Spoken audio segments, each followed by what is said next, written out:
सभी को शालोम। सबसे पहले मैं अपने जीवित पिता परमेश्वर का धन्यवाद करती हूँ आज के सुंदर दिन के लिए। आइए हम सभी काफ़ी सिस्टर्स जुड़ गई हैं और प्रभु का ये अपना हम ये सेशन शुरू करने से पहले उस जीवित पिता परमेश्वर की छोटी-सी प्रार्थना में चलते हैं। Hallelujah, hallelujah, hallelujah. धन्यवाद करते हैं पिता परमेश्वर, धन्यवाद करते हैं पिता।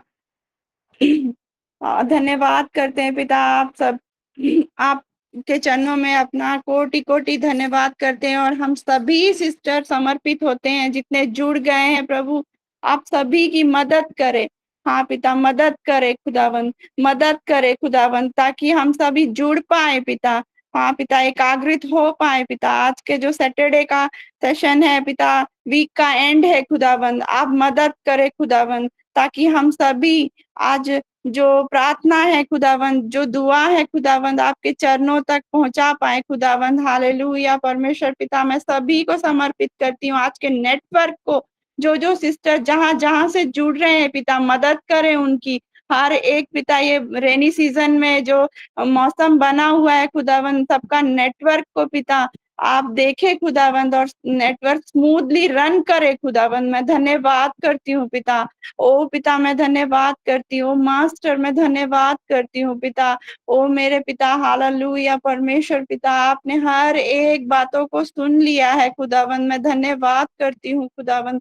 मीटिंग शुरू करने से पहले जो सिस्टर्स का जो दायित्व है खुदावंद, वो सभी दायित्व को स्मूथली पूरा कर पाए पिता। ऐसा अनुग्रह को सभी के जीवन में पिता बना दे खुदावंद। हालेलुया। आज के मीटिंग स्टार्ट होने से खुदावंद हर एक के बीच में रहकर पिता आप वो काम को करे खुदावंद। हर एक के माइंड में, हृदय को खोल दे खुदावंद, ताकि हर एक जो डायमेंशन पिता जो आपने रखा हुआ है हर एक के लिए, वो पूरा हो पाए खुदावंद। वो पूरा रीति से चलाएँ खुदावंद, शुरू से लेके अंत तक हमारे साथ रहें खुदावंद। ओ पवित्र आत्मा जी, मैं मदद की गुहार लगाती हूँ खुदावंद आज के लिए खुदावंद। बहुत ही सुंदर मीटिंग होने पाए खुदावंद हमारी। ओ सैटरडे का जो फेलोशिप है पिता, हर एक जो नहीं जुड़ रहे हैं, मदद करे खुदावंद जुड़ने के लिए। ओ राजा, मैं धन्यवाद करती हूँ पिता, हर एक के माइंड में जाके रिमाइंड कराए खुदावंद आज की मीटिंग के लिए खुदावंद। मैं धन्यवाद करती हूँ पिता, जो सिस्टर वर्शिप करेंगे पिता, मैं अपने आप को भी समर्पित करती हूँ खुदावंद। हाँ पिता, सुस्मिता सिस्टर जो प्रेयर करेंगे, उनको भी आपके हाथों में देती हूँ। हाँ, स्पेशली जो सिस्टर वचन देंगे, नीलिमा डेविड सिस्टर, उनको भी आपके हाथों में समर्पण करती हूँ खुदावंद, ताकि पिता उनके द्वारा पिता आप बातें करें खुदावंद। आप उनके अंदर पिता रहकर बातें करें और जो दृढ़ बातें पिता, जो रहस्य को आपने पिता रखा है पिता, उनके ज़रिए पिता हम तक पिता पहुँच पाए। मैं धन्यवाद करती हूँ खुदावंद हर एक बातों के लिए। पिता, हर एक पिता सिस्टर्स को आपके पवित्र लहू में डुबो देती हूँ खुदावंद, ताकि वो पिता कहीं इधर-उधर ना हो पाए, कोई शैतान का कोई ऐसा काम ना पूरा सफल हो पाए खुदावंद। हाँ पिता, हाँ, हम आप में रमे और रचे रहें खुदावंद। ओ धन्यवाद करती हूँ पिता। प्यारे पुत्र यीशु नासरी के नाम से माँगती हूँ। आमेन, आमेन। आइए हम सभी परमेश्वर की इबादत करने के लिए तैयार होते हैं और मेरे साथ-साथ सभी परमेश्वर की इबादत करें और बिल्कुल परमेश्वर में लीन हो जाएँ। तो हम परमेश्वर की इबादत करते हैं।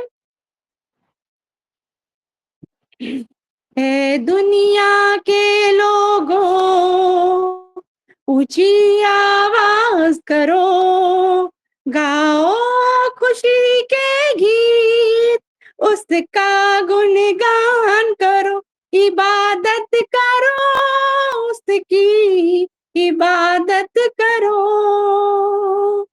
इबादत करो उसकी, इबादत करो। ए दुनिया के लोगों, ऊंची आवाज करो, गाओ खुशी के गीत, उसका गुणगान करो, इबादत करो उसकी इबादत करो। याद रखो कि वही एक खुदा है जिसने ये जीवन हमको दिया है, जिसने ये जीवन हमको दिया है। याद रखो कि वही एक खुदा है जिसने ये जीवन हमको दिया है। उसका गुणगान करो, गाओ खुशी के गीत, ऊंची आवाज करो, इबादत करो उसकी, इबादत करो, इबादत करो उसकी, इबादत करो। नाम खुदावन कितना मुबारक, मेरा खुदावन कितना भला है, मेरा खुदावन कितना भला है। रहमत है उसकी सदियों पुरानी, वफा का असल से यही सिलसिला है, वफा का असल से यही सिलसिला है। उसका गुणगान करो, गाओ खुशी के गीत, उसका गुणगान करो, इबादत करो उसकी, इबादत करो, इबादत करो उसकी, इबादत करो। है दुनिया के लोगों ऊंची आवाज करो, गाओ खुशी के गीत, उसका गुणगान करो, इबादत करो उसकी, इबादत करो, इबादत करो उसकी, इबादत करो। Thank you, amen, hallelujah.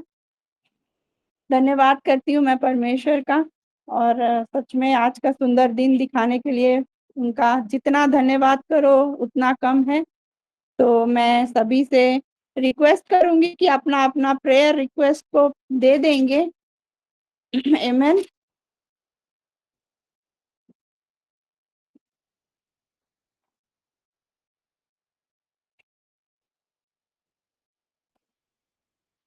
मैं प्रेयर रिक्वेस्ट सिस्टर पहले ले लूं?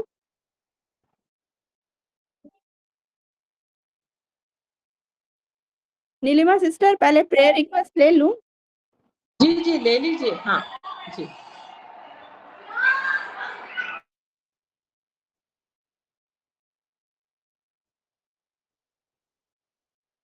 आइए मेरे प्रिय परमेश्वर का, जीवते पिता परमेश्वर का एक ऊंची ताली के साथ परमेश्वर का वेलकम करते हैं और परमेश्वर का धन्यवाद करते हैं। Thank you almighty God Jesus, thank you Lord Jesus.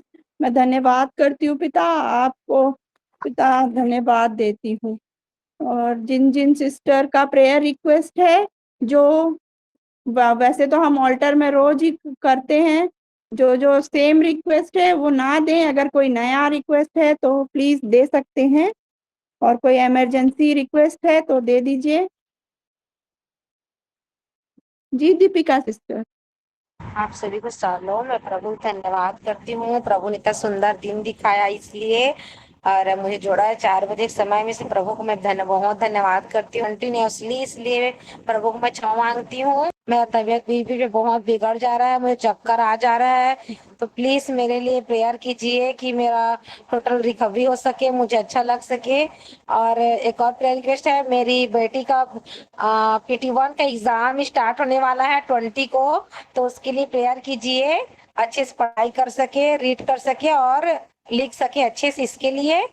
और आपको बहुत बहुत प्रभु आशीष दे। अमृता सिस्टर, क्या आप कितना अच्छे से आपने प्रभु का भजन किए, अब मुझे बहुत अच्छा लगा। Wonderful song. प्रभु बहुत सारा आशीष दे आपको। थैंक यू धन्यवाद। सिस्टर। और जरूर हम जरूर प्रार्थना करेंगे सिस्टर आपकी हेल्थ के लिए भी। और जी सस्मिता सिस्टर,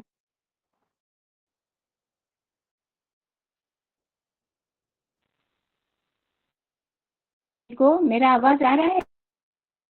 थोड़ा थोड़ा आ आवाज रहा आ है रहा है सिस्टर। हाँ जी, आ रहा है सिस्टर। हाँ, शालोम शालोम सिस्टर। बोल के मैं प्रभु को धन्यवाद। ये सहभागिता से भी मैं बहुत आशीष। प्रेयर कीजिए और एक बार निकल सिस्टर आपका आवाज अच्छा कट रिजल्ट रहा हुआ। है सिस्टर। शालोम सभी को। प्रभु शालोम। प्रभु को धन्यवाद देती हूँ आज के दिन के लिए।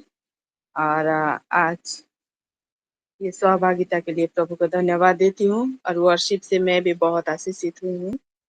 प्रभु अमृता सिस्टर को बहुत आशीष ब्लेस्ड करे। और मेरा प्रेयर रिक्वेस्ट है कि मेरा बेटा इंटरव्यू एक तो दिया है, जैसे उसमें सिलेक्ट हो जाए। और मेरा फाइनेंस के लिए प्रेयर कीजिएगा। जी और जो भी प्रेयर रिक्वेस्ट अल्टर में है वो सबको भी मैं समर्पित करती हूँ। जी सिस्टर, ठीक है, प्रेज द जरूर लॉर्ड। करेंगे सिस्टर। जी परमजीत सिस्टर। सभी को शालोम, प्रेज द लॉर्ड। सबसे प्रेज पहले द मैं लॉर्ड। जीवित पिता परमेश्वर को धन्यवाद देती हूँ सुंदर समय के लिए, सहभागिता के लिए। और सिस्टर अमृता का भी बहुत बहुत धन्यवाद करती हूँ जिसने इतना सुंदर आराधना की। बहुत ही सुंदर आराधना थी, एकदम आत्मा से गाया उन्होंने। प्रभु उसको आशीष करे।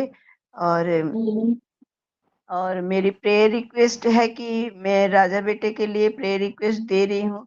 वो एक दवाई खाता था, वो दवाई उसकी खत्म हो चुकी है, लेकिन उसको वो दवा नहीं खाने से उसके हाथ पैर में बहुत दर्द हो रहा है और वो रात भर नहीं सोता है और बहुत हाथ पैर मने बहुत पटकता है, मने रात भर नहीं सोता है। और उसके लिए प्रार्थना रिक्वेस्ट दे रही जी हाँ। सिस्टर, हम जरूर करेंगे प्रार्थना।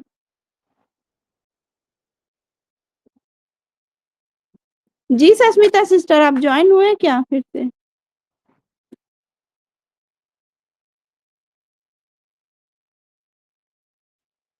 और तो किसी का हाथ नहीं दिख रहा है मुझे।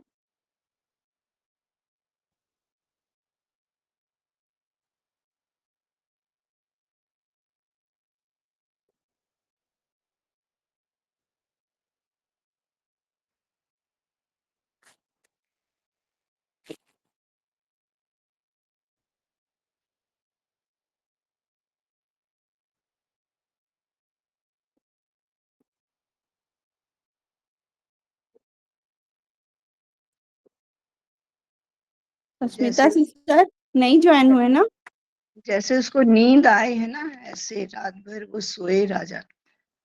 जी जी, जरूर करेंगे सिस्टर।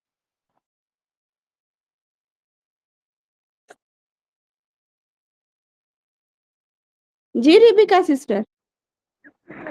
सभी को शालोम। Shalom sister. आज का दिन के लिए, सुंदर फेलोशिप के लिए मैं धन्यवाद करती हूँ। और मैं तो वर्षिप नहीं सुन पाई, और ये मेरा फिर भी मैं परमेश्वर का मैं धन्यवाद करती हूँ जो भी सिस्टर वर्षिप किए हैं। प्रभु उनको, उनके पूरे परिवार को बहुत ऐसे आशीष दे और भी उनके राज्य के लिए इस्तेमाल करे। और मेरा प्रेयर रिक्वेस्ट है मेरे परिवार के स्पेशली हेल्थ के लिए मैं प्रेयर रिक्वेस्ट देना चाहती हूँ। और मेरे बच्चों की स्टडी के और हमारे मेंटली फिजिकली चीज का प्रोटेक्शन के लिए, और आने वाले में जो एग्जाम है उसको भी मैं अल्टर में रख रही हूँ। Thank you so much sister, God bless. Okay, thank you sister, हम जरूर करेंगे प्रेयर। ठीक है, और तो मुझे किसी का हाथ नहीं दिख रहा है, तो हम स्टार्ट करेंगे। और किसी का प्रेयर रिक्वेस्ट है? चलिए हम आज का सेशन शुरू करते हैं। और हम हमारे बीच नीलिमा सिस्टर हैं, मैं उनका वेलकम करती हूँ आज के लिए सुंदर वचनों के साथ। हम सभी आशीषित हों। मैं we welcome you sister. Thank you sister, God bless you सभी को। प्रभु की स्तुति हो, परमेश्वर का धन्यवाद। आमेन। आइए हम वचनों में जाएंगे। परमेश्वर का धन्यवाद करते हैं आज के सुंदर से दिन के लिए।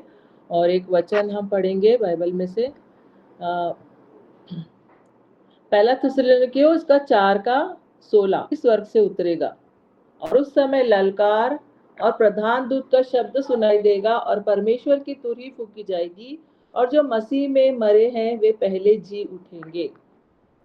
तब हम जो जीवित और बचे रहेंगे उनके साथ बादलों पर उठा लिए जाएंगे कि हवा में प्रभु से मिले। और इस रीति से हम परमेश्वर हमको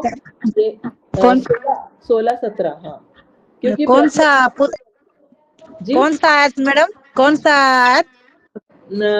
पहला थिस्सलुनीकियों 4:16-17,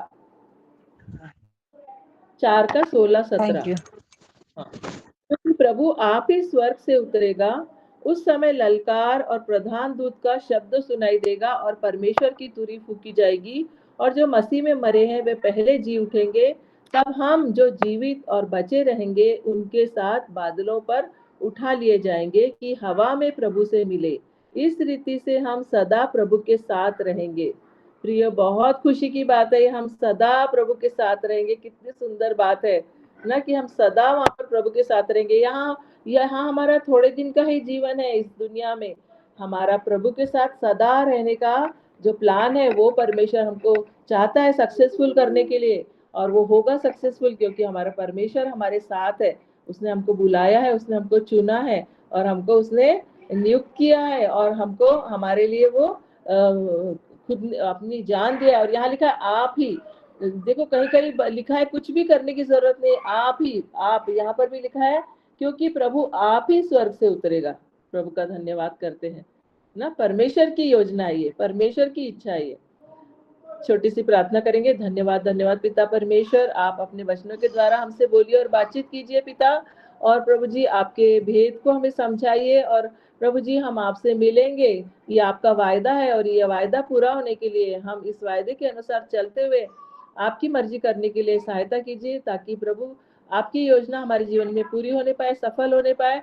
और प्रभु जी संसार से छूट कर प्रभु जी हम आपके पास हवा में मिलेंगे करके आप कहते हैं प्रभु जी, और हम इस पर विश्वास करते हैं। और प्रभु जी जो प्रभु में मरे हैं वो पहले जी उठेंगे करके आपके वायदे के लिए हम धन्यवाद करते हैं। हमारे प्रियजनों से हम मिलेंगे प्रभु जी, जो प्रभु में मरे हैं उनसे हम मिलेंगे और प्रभु जी हम हवा में उठा लिए जाएंगे। ये इस वायदे के लिए हम धन्यवाद करते हैं। हम उड़ के आपसे मिलेंगे हवा में प्रभु जी। आप प्रभु सचमुच में आप ही प्रभु जी प्रकट होने वाले, हमको बुलाने वाले हैं और हम आपके साथ जाने वाले करके हम आपका धन्यवाद करते। इस आशा को हमारे दिल में रखते पिता। और पवित्र आत्मा परमेश्वर आप अपने वचनों के द्वारा हमसे बोलिए और बातचीत कीजिए और हर एक बहनों को, हर एक सुनने वाले के कानों को शुद्ध कीजिए प्रभु जी। और हमारे बुद्धि समझ को खोल दीजिए, विचारों को खोल दीजिए, हमारे मन की आंखों को ज्योतिर्मय कर दीजिए। और प्रभु जी मैं अपने आप को आपकी अधीनता में देती प्रभु जी, मुझ में से होकर बोलिए पवित्र आत्मा परमेश्वर। और हम सब सुनेंगे प्रभु जी आपकी आवाज को और आपके वचन को समझने के लिए हमें सहायता कीजिए। आपकी सहायता से हम ये सब कर सकेंगे, इसलिए हम धन्यवाद करते हैं। इस प्रार्थना प्रभु यीशु के नाम से मांगते हैं, सुनिए और ग्रहण कीजिए, आमीन। आमेन। और प्रभु का धन्यवाद करते हैं। प्रियो, हम वचन में तो हम देख चुके हैं कि ये प्रभु का जो वायदा है ये पूरा होने वाला है और ये सच्चा वायदा है प्रभु का, है ना। और ये संसार पर न्याय को दिखाता है ना। एक दिन संसार पर न्याय होने वाला, न्याय आने वाला, कलीसिया उठा लिया जाने वाला है, कलीसिया उठा लिया जाने वाला और हम वो कलीसिया बनने जा रहे हैं, पवित्र बनने जा रहे हैं। इसलिए हम परमेश्वर का धन्यवाद करते हैं, है ना। यीशु ने अंतिम दिनों की तुलना नूह और लूत के दिनों के साथ की है। नूह के दिनों में लोग यह नहीं कह सकते थे कि हम आने वाले जल प्रलय के विषय में अज्ञात थे, क्योंकि धर्मी प्रचारक नूह जहाज का द्वार बंद होने तक लोगों को चेतावनी देता रहा, है ना। नूह क्या करता रहा? लोगों को चेतावनी देता रहा कि आ जाओ, जहाज में आ जाओ, जल प्रलय होने वाला है ना। तो चेतावनी देता रहा कि जल प्रलय आने वाला है। फिर यीशु ने यह क्यों कहा कि जब तक जल प्रलय आकर उन सबको बहा न ले गया तब तक उनको कुछ भी मालूम न पड़ा। इसके बारे में संत पतरस की अपनी पत्री में कहते हैं, दूसरा पतरस 3:5 में, है ना, क्या कहते हैं कि वे जानबूझकर भूल में पड़ गए, है ना। अपनी चेतन अवस्था में हमें यह अनुभूति है कि यीशु शीघ्र आने वाला है, क्योंकि वो भूल गए, खो गए, संसार में खो गए, भूल गए वो लोग, और वो लोग अपने मौज मस्ती में, एंजॉय में लगे रहे। नूह बोलता रहा कि जल प्रलय होने वाला है, जल प्रलय होने वाला है, जहाज में आ जाओ, लेकिन कोई सुनने को खाली नहीं था, है ना। और हमको प्रभु यीशु मसीह बोलते हैं कि हमको जागते रहना है, हमको भूलना नहीं है।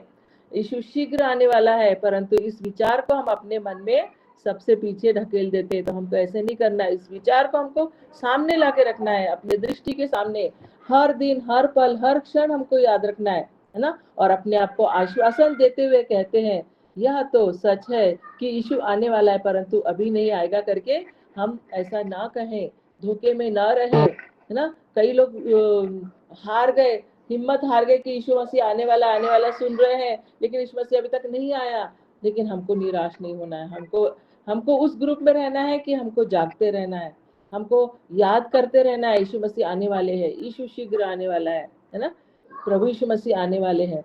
हमको ये विचार को पीछे नहीं ढकेलना है, उसको सामने लाके रखना है, और रोज हमको उसको स्मरण रखना है कि प्रभु यीशु मसीह आने वाले हैं। यीशु के दूसरे आगमन के बारे में कौन सा विषय हमें जानबूझकर अनजान बना देता है? जैसे यीशु ने कहा, कोई गंभीर पाप जैसे हत्या, पियक्कड़पन, ऐसी बातें नहीं, परंतु खाना पीना, घर बनाना, विवाह, ये बोला है। ये चीजों में हम भूल ना जाए, खाना पीना, घर, विवाह, इसमें हम भूल ना जाए, है ना। इसके लिए कोई बड़े बड़े पाप की आवश्यकता नहीं है भूलने के लिए, है ना, कि हम भूल जाए करके। लेकिन छोटी छोटी बातें कि हम घर बनाना और विवाह और खाना पीना चल रहा है इत्यादि जैसे दिनचर्या की साधारण बातों में फंसकर हम जानबूझकर अनजान बन जाते हैं। तो इन बातों में हम न फंसे प्रियो। छोटी छोटी बातें, खाने पीने की, रसोई का काम करना है, ये बनाना है, वो बनाना है, इसमें हम खो ना जाए, है ना। छोटी छोटी बातें, ये साधारण बातें, रोज की बातें, इसमें हमको खोना नहीं है ना। यह बातें जो हमारे प्रतिदिन के जीवन का एक भाग है, हमें प्रभु के आगमन में जाने से रोक सकती है ये बातें। हमको ये याद रखना है कि हमको हर समय याद रखना है। और उदाहरण भी यीशु मसीह ने कैसे दिया है कि खेत में 2 लोग काम करते होंगे, उसमें से एक उठा लिया जाएगा, है ना। दो स्त्रियां चक्की पीसती होंगी, उसमें से एक उठा ली जाएगी। इतने सिंपल उदाहरण दिए हैं कि साधारण, हम बर्तन मांजते होंगे, हम रोटी पकाते होंगे, हम खाना बनाते होंगे, हम सब्जी काटते होंगे, उस समय प्रभु यीशु मसीह आ सकते हैं, यानी कोई भी समय प्रभु यीशु मसीह आ सकते हैं। हमको तैयार रहना है, हर काम करते समय भी हमको जागरूक रहना है कि यीशु मसीह आज आ सकते हैं, इस समय आ सकते हैं। वो पल, वो क्षण, वो समय किसी को भी नहीं मालूम, है ना। यह दिनचर्या की बातें हमारी समस्या नहीं, परंतु मुख्य समस्या यह है कि किस हद तक हम इन बातों में उलझे रहते हैं। ये है समस्या, क्या है कि हम किस हद तक इन बातों में उलझे रहते। सुनेमिन कहती है, मैं सोती थी परंतु मेरा मन जागता था। श्रेष्ठ गीत 5:2 में जो सुनेमिन है वो कहती है कि मैं सोती थी, मेरा मन जागता था, मेरा प्रेमी खटखटाता है। तो हमको ऐसे बनना है कि मेरा मन जागता रहना चाहिए। हम सोते भी रहे तो हमारा मन जागता रहे, है ना। हम चाहे सोते हो या खाते हो या पीते हो या काम करते हो या विश्राम करते हो, हमारा हृदय हमारे प्रेमी की आवाज सुनने के लिए संवेदनशील रहना चाहिए। हमारा हृदय बिल्कुल संवेदनशील, छोटे छोटे कामों में हम यह ना सोचे कि ये काम मुझे भुला सकते हैं, लेकिन जरूर भुला सकते हैं, क्योंकि यीशु मसीह ने कहा है कि 2 खेत में काम कर रहे होंगे या 2 चक्की पीस रहे होंगे या सो रहे होंगे 2 लोग, उसमें से एक उठा लिया जाएगा। तो ये संभव है, इसलिए हमको प्रभु की आवाज सुनते रहना है, और हमको हमारे लिए ये कठिन बात नहीं है। प्रभु की आवाज को सुनते हैं, हमको खुद को तैयार करना है, अपनी तैयारी, सबकी स्वयं की तैयारी होना है ना। हमें हमारे भीतर से तरसने की, रोने की और कराने की आवाज उठना चाहिए कि हे प्रभु तू कब आएगा। इतना इंतजार वाली हमारी सिचुएशन होना चाहिए कि प्रभु तू कब आएगा, प्रभु तू जल्दी आ प्रभु जी। जैसे हम किसी की राह देखते रहते, कोई बोलता है कि अरे मैं देखो मैं 5 बजे आऊंगी, 5 रहना है हमको, ताकि हम प्रभु की आवाज को सुन सके। बहुत जल्दी ही ललकार और प्रधान दूत का शब्द सुनाई देगा और परमेश्वर की तुरही फूकी जाएगी, है ना। पहला थिस्सलुनीके 4:16 में देखे हमने, है ना। आने वाला आएगा और देर न करेगा। यह कलीसिया, हे कलीसिया जाग जा, अपने दूल्हे से मिलने के लिए तैयार हो जा। तो कलीसिया को जाग जाने के लिए कहा जा रहा है कि हमको जागना है और अपने दूल्हे से मिलने के लिए हमको तैयार होना है। तो प्रियो, आज हालेलुया। जी आज हम इसी बारे में हम मनन करने जा रहे हैं, है ना। क्यों उठा लिए जाने के लिए? प्रभु चाहते हैं कि हम सदा प्रभु के साथ रहेंगे। एक दिन प्रभु हमको उठा लेगा, हम सदा प्रभु के साथ रहेंगे, सदा उनकी संगति में। वहाँ रोना नहीं है, वहाँ दुख नहीं है, वहाँ भूख नहीं है, वहाँ प्यास नहीं है, वहाँ खुशी और आनंद। ऐसी जगह है ना, स्वर्ग ऐसी सुंदर जगह, मेरा यीशु रहता वहाँ। ऐसी सुंदर जगह पे हमको है, क्योंकि वो भी वहां पर रहता है। और हमारा परमेश्वर पिता, है ना, और परमेश्वर पिता के दाहिने में और प्रभु यीशु मसीह, और प्रभु यीशु मसीह के साथ हम वहां पे बैठेंगे, है ना। और वो चाहते हैं कि हम उनके साथ जाए करके। हमारे आत्मा प्राण शरीर निर्दोष और सुरक्षित रहना चाहिए। पहला थिस्सलुनीके 5:23 में लिखा है, हमारा आत्मा प्राण और शरीर सुरक्षित रहना चाहिए, निर्दोष रहना चाहिए, पवित्र रहना चाहिए। तो हमको इसकी देखभाल करना है, हम इसके पहरेदार हैं, हमारे शरीर के पहरेदार हम हैं। हमको हमारे आत्मा प्राण शरीर को निर्दोष सुरक्षित रहना चाहिए और हमें उसके आगमन की जाग कर प्रतीक्षा करनी चाहिए, है ना। हर समय जागते रहना चाहिए, प्रतीक्षा करनी चाहिए। उठा लिए जाने के 2 पहलू है, प्रभु का आतंक और प्रभु की दया। तो जो तैयार नहीं है और हाथ छोड़े जाएंगे, उनके लिए यह परमेश्वर का आतंक कहलाएगा, क्योंकि उनमें तो रोना और दांत पीसना होगा कि प्रभु हम क्यों नहीं उठा लिए गए, है ना। लेकिन जो जो तैयार है वो उठा लिए जाए। सो प्रभु का भय मानकर हम लोगों को समझाते हैं और परमेश्वर पर हमारा हाल प्रकट है। और ये मेरी आशा यह है कि वो चाहते हैं कि हम उनके साथ उठाए। तुम्हारे विवेक पर भी प्रकट हुआ होगा ना। 2 कुरिन्थियों 5:11 के अनुसार हम पढ़ते हैं, जो तैयार है और उठा लिए जाएंगे उनके लिए यह परमेश्वर की दया है ना। जो तैयार है और उठा लिए जाएंगे उनके लिए परमेश्वर की दया है। और अपने आप को परमेश्वर के प्रेम में बनाए रखो, बोल रहे। परमेश्वर के प्रेम में हमको अपने आप को बनाए रखना है कि हाँ प्रभु जी आओ, प्रभु जी आओ जल्दी, प्रभु यीशु मसीह आओ, हमको लेके लेके चलो। हमको इस दुनिया से कोई मोह नहीं है, कोई लालच नहीं है, है ना। कोई हमको जो रोजमर्रा के कामों में इतना फंसना नहीं है कि हमको उसको इतना महत्व नहीं देना है, लेकिन हमको जागते रहना है। और हमारे को पहला विचार हमारे ये मन में रहना चाहिए, सुबह शाम दोपहर रात हर समय की प्रभु यीशु मसीह आने वाले और हमको लेने के लिए आने वाले, और हमको तैयार रहना है ना। तो हमारे लिए ये क्या है, परमेश्वर की दया। और जो लोग तैयार नहीं है उनके लिए क्या होगा, आतंक का समय होगा। वो लोग सोचेंगे अरे ये क्या हुआ, अरे अभी तो ये मेरे साथ थे, ये कहाँ चले गए, है ना। प्रभु का आतंक उनके ऊपर आ जाएगा, एक डर एक भय आ जाएगा कि अब क्या होगा, अब मैं क्या करूं। प्रभु के लोग उठा लिए गए, तो हमको ऐसा आतंक हमारे जीवन में नहीं चाहिए। हमारे जीवन में चाहिए परमेश्वर की दया। परमेश्वर की दया को लेकर हमको चलना है, प्रभु की दया हमको पाना है। अपने आप को परमेश्वर के प्रेम में बनाए रखो और अनंत जीवन के लिए हमारे प्रभु यीशु मसीह की दया की आशा देखते रहो करके यहूदा 21वां वचन में हम पढ़ते हैं। अपना यहूदा 21 वचन एक ही अध्याय है उसमें, और उसमें लिखा है, अपने आप को परमेश्वर के प्रेम में बनाए रखो और अनंत जीवन के लिए हमारे प्रभु यीशु मसीह की दया की आशा देखते रहो। प्रभु यीशु मसीह की दया की आशा हमको देखते रहना है। और क्या करना है, अपने आप को परमेश्वर के प्रेम में बनाए रखना है। हमारे अंदर से परमेश्वर का प्रेम बहना चाहिए, है ना। हमारे बाइबल में लिखा है, तुम्हारे पेट में से जीवन के जल की नदियां बह निकले। इतना प्रेम प्रभु चाहते हैं, जैसे प्रभु यीशु मसीह ने प्रेम किया, हमारे अंदर से भी ऐसा ही प्रेम दूसरों के लिए बहना चाहिए कि हम दूसरों से प्रेम करे, कोई जाति भेद या कोई रंग भेद या कोई भाषा भेद, कोई भेद हम ना रखें, लेकिन एक प्रेम की भाषा हमारे अंदर रहना चाहिए, एक प्रेम, कोमलता। बाइबल में लिखा है तुम्हारे शब्दों में कोमलता होनी चाहिए, है ना। तुम्हारे शब्द थोड़े ही हुए हो, अनंत जीवन के लिए हमारे प्रभु यीशु मसीह की दया की आशा देखते रहो करके यहूदा 21 में हम देखते हैं। प्रभु के आगमन के पश्चात सच्चा आतंक होगा, है ना। परमेश्वर की दया के विषय में बताने वाला पवित्र शास्त्र परमेश्वर के आतंक के विषय में भी बताता है। परमेश्वर हमसे कुछ भी नहीं छुपाते, हर चीज बताते हैं परमेश्वर कि क्या होने वाला है, देखो मेरी बेटी मेरे बेटे क्या होने वाला है, कैसे होने वाला है। एक एक चीज, जैसे एक माता पिता बच्चों को बताते हैं कि देखो तुम स्कूल जा रहे हो, तुमको ये करना है, होमवर्क करो, पढ़ाई करो, यहाँ बैठो, है ना, बस आएगी तो बस में जाना है, कौन सी बस में जाना है, कौन से ऑटो में जाना है, कहाँ बैठना है, बैग किधर रखना है, हर चीज हम बताते हैं बच्चों को। परमेश्वर भी हमको हर चीज बताते हैं कि देखो बेटा मैं आने वाला हूँ, प्रभु यीशु मसीह आने वाले हैं, आपको अपनी दुल्हन को लेने के लिए आने वाले हैं, है ना। और हर चीज वो हम कुछ भी नहीं छुपाते हमसे, चाहे वो बुरी बात हो चाहे वो अच्छी बात हो, हर चीज वो हमको बताते। परमेश्वर की दया के विषय में बताने वाला पवित्र शास्त्र परमेश्वर के आतंक के विषय में भी बताता है। आगमन के इन दोनों पहलुओं के विषय में हमें संतुलित दृष्टिकोण होना चाहिए। दोनों विषय में हमारा जो दृष्टिकोण है संतुलित होना चाहिए और हमको पर प्रभु का इंतजार करते रहना है।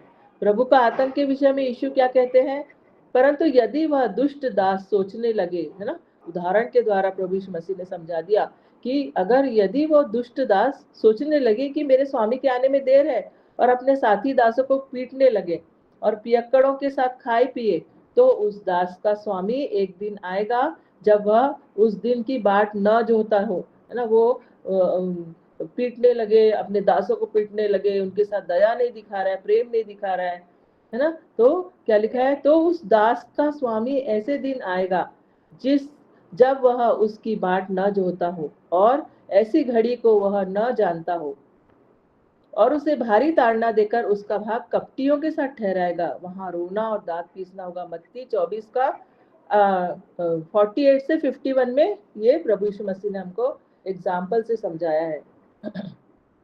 प्रभु यीशु मसीह को मालूम था मेरे बच्चे को एग्जाम्पल से समझाने से अच्छे से समझता है। हम भी बच्चों को बताते ना, एग्जाम्पल से समझाते, देखो बेटा ऐसे हुआ था, ऐसे हो सकता है, ऐसा ऐसा ऐसी बात है। परमेश्वर भी हमको बताते, एग्जाम्पल से हमको बताते, छोटे छोटे उदाहरण से, दृष्टांतों से हमको समझाया गया है कि हमको क्या करना चाहिए, किसको पहला स्थान देना चाहिए। तो यहाँ पर एक दुष्ट दास के बारे में बताया कि ऐसे समय पे उसका स्वामी आ जाएगा जब उसको पता भी नहीं होगा, वो तो पियक्कड़पन में मारने पीटने में दासों के साथ दुख दे रहा, उसको उनसे इतना काम करवा रहा है, उसको लगता है कि मेरा मालिक आने को देर है करके, लेकिन उसका स्वामी ऐसे समय पे आएगा जब वो सोचता भी नहीं होगा और उसको फिर कपटियों के साथ ठहराएगा और वहां रोना और दांत पीसना होगा करके मत्ती 24 के 48 से 51 में हम देखते हैं। सचमुच यह डरावनी बात है, परंतु प्रभु ऐसे ही कहता है ना। दुष्ट दास ही ऐसे सोचते हैं आज यीशु नहीं आएगा या वह आने में देर करेगा, तो हमको ऐसे नहीं सोचना है। दुष्ट दास ऐसे सोचते हमारा स्वामी आज नहीं आएगा, कल आ सकता है ना, रात को आ सकता है। नहीं, ऐसे नहीं सोचना है। ऐसा सोचना है कि आज ही प्रभु आने वाला है, इसी समय आ जाएगा, एक क्षण भी नहीं लगेगा, है ना, पलक झपक के ही होने वाला है। हमको पता भी नहीं चलता होने वाला है कि हम पलक झपक रहे उतने में ही वो रैप्चर हो सकता है। तो इसलिए हमको हर पल हर क्षण हमको तैयार रहना है ना। और इसे इसे इसे वे खुल्ला नहीं कहते, परंतु अपने हृदय में सोचते हैं, वो बोलते नहीं है, वो उसे दिखाते हैं कि हम तो विश्वासी है, हम तो प्रार्थना कर रहे हैं, हम तो गाना गा रहे हैं, हम तो स्तुति कर रहे हैं, हम तो बाइबल पढ़ रहे हैं, हम तो उठा लिए जाएंगे, लेकिन मन में सोचते हैं कि अभी तो देर है ना। कोई लोग बोलते हैं कि 2030 में आएगा प्रभु यीशु, 2025-26 तो चला गया है ना, पहले बोलते थे 25 में आएगा, लेकिन अभी क्या बोलते हैं 2030 में आएगा। ऐसा नहीं है, कभी भी आ सकते हैं प्रभु यीशु मसीह, आज भी आ सकते हैं, अभी 1 मिनट में आ सकते हैं, एक क्षण में आ सकते हैं। हम पलक झपका रहे उतने में प्रभु यीशु मसीह का आगमन हो सकता है और हम उठा लिए जाएंगे। वचन सुनते सुनते ही हम उठा लिए जाएंगे, किसी भी समय हम उठा लिए जा सकते हैं। हमको तैयार रहना है प्रियो, है ना। साथी सेवकों को मारते पीटते और पियक्कड़ों के साथ खाते पीते हैं, खाने पीने में कुछ गलती नहीं, परंतु वह इस प्रकार ना हो। ना, खाने पीने में कुछ गलती नहीं, लेकिन इस प्रकार ना हो कि लापरवाही में हम खाना खा रहे हैं, लापरवाही में हम रह रहे हैं। ऐसा नहीं होना कि हमें प्रभु के आगमन को ही भूल जाए करके, ये बात नहीं होना चाहिए। हमको खाना खाते समय भी प्रभु के आगमन की याद रखना है। हमारे सोच विचार, भोजन की लालसा, संसार की कई वस्तुओं की के लिए लालसा और डांट और शिक्षा को न मानने के कारण हमारे स्वभाव, इन सब के ऊपर परमेश्वर का न्याय आएगा। हमारे स्वभाव में और इन सब बातों के कारण परमेश्वर का न्याय आएगा। तो हमको जागते रहना है, चाहे हम खाना खा रहे हो, चाहे हम खाना पका रहे हो, चाहे हम सब्जी तोड़ रहे हो, कुछ भी कर रहे हो, लेकिन हमको ये याद रखना है।